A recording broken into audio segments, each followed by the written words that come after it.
బయటకు వచ్చినప్పుడు నలుగురిలో ఉన్నప్పుడు ఒక లాంగ్వేజ్ మనం వాడాలి. మనుషులకి జంతువులకి తేడా ఏంటి చెప్పండి? మనిషి మాటను బట్టి మనిషి బిహేవియర్ని బట్టి అట్లాంటి తెలుసుకోగలుగుతాం. అమ్మాయి మీద అన్ని తప్పులు చెప్తున్నారు మీరు, మీ సైడ్ ఏం రైట్ ఉంది? మీరు సరైన వాళ్ళు అయితే మీతో కూడా చెప్తున్నాను, మీకు బాధ్యత కనుక ఉండుంటే సరే నువ్వు సరిలేదు, నా కొడుకు పుట్టిన 2 పిల్లలు మా పిల్లలు, నీ కూతురు సరిలేదు, నీ కూతురిని సరి చేసుకుని పంపించి, నీ కూతురు ఈ పద్ధతులు ఇట్లా తప్పులు చేస్తుంది, సరిగ్గా అమ్మాయి జీవితం నేర్పించి పంపించండి అని చెప్పి పిల్లల్ని మీ దగ్గర పెట్టుకొని చూసిన రోజు మీరు గొప్పవాళ్ళు.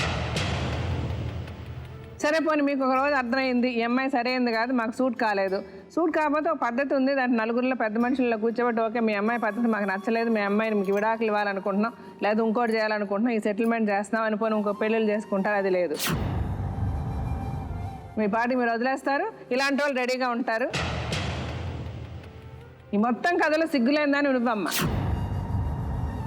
నీకైనా ఒక వాల్యూ లేదు, నీకు ఒక ఆలోచన లేదు, ఇంకొకటి మొగుడిని చేసుకోవడానికి నీకు సిగ్గు లేదా?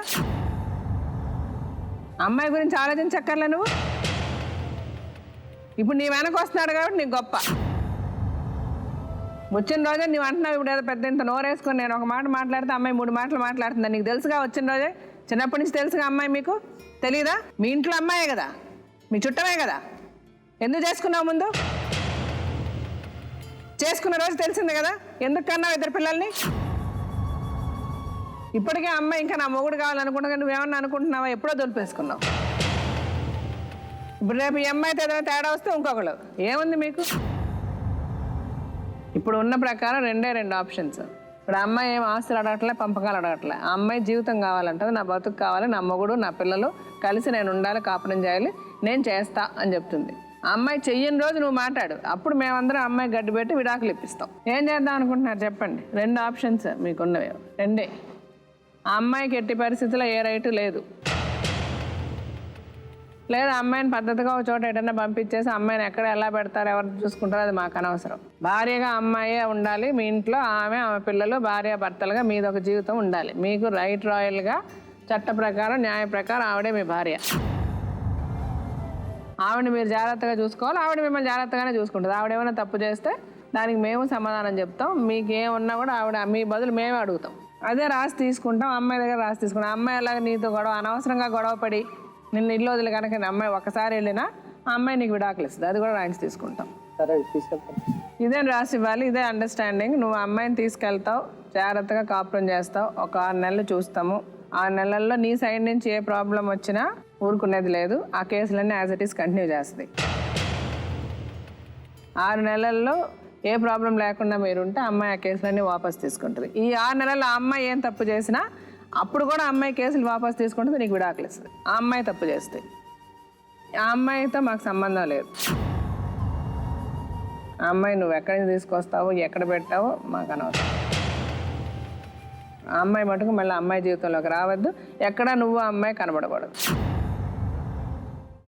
అమ్మా, అలాంటి వాళ్ళది నిజమైన ప్రేమ కాదు, అది వ్యామోహం. ఎగ్జాక్ట్లీ చిన్నత్త, నిజంగా ప్రేమించుకున్న వాళ్ళు అలా చేయరు. ఎంత మనసు విరిగిపోతే కన్న కూతుర్ని పట్టుకొని మా దృష్టిలో చచ్చిపోయా ఉంటుందా తల్లి? అది సరే అమ్మా, తన కూతురుతో తన మాట అనేటప్పుడు ఆమె మాటల్లో వ్యథ, కళ్ళల్లో బాధ గమనించావమ్మా? పెద్దబాబుకు బర్త్డే విషెస్ చెప్పు కూడా వెళ్ళాం కదా. ఊరికే ఎలా కాలిపోతుంది? మంట పెడితేనో పడితేనో తగలబడుతుంది.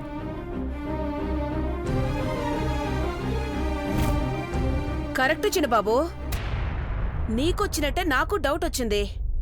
పార్వతే షర్టును తగలబెట్టిందనుకుంటా.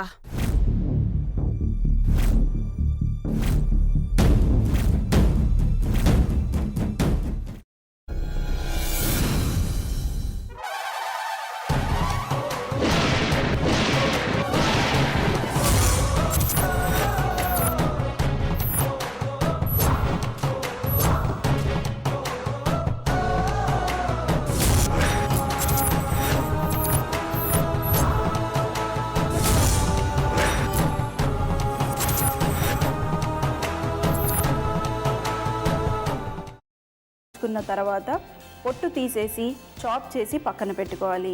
ఒక ప్యాన్లో కొద్దిగా నూనె వేడి చేసి అందులో ఆవాలు, మినప్పప్పు, శనగపప్పు, కరివేపాకు, సన్నగా తరిగి పెట్టుకున్న ఉల్లిపాయలు వేసుకుని 1 నిమిషం పాటు వేయించుకోవాలి. ఆ తర్వాత కాల్చి కట్ చేసి పెట్టుకున్న వంకాయని కూడా అందులో వేసుకుని బాగా మిక్స్ చేసి బౌల్లోకి ట్రాన్స్ఫర్ చేసుకుని అందులో తగినంత చిక్కటి పెరుగు లేదా పల్చటి పెరుగు వేసుకుని మిక్స్ చేసి అన్నంతో కానివ్వండి, చపాతీతో కానివ్వండి సర్వ్ చేసినా చాలా బాగుంటుంది.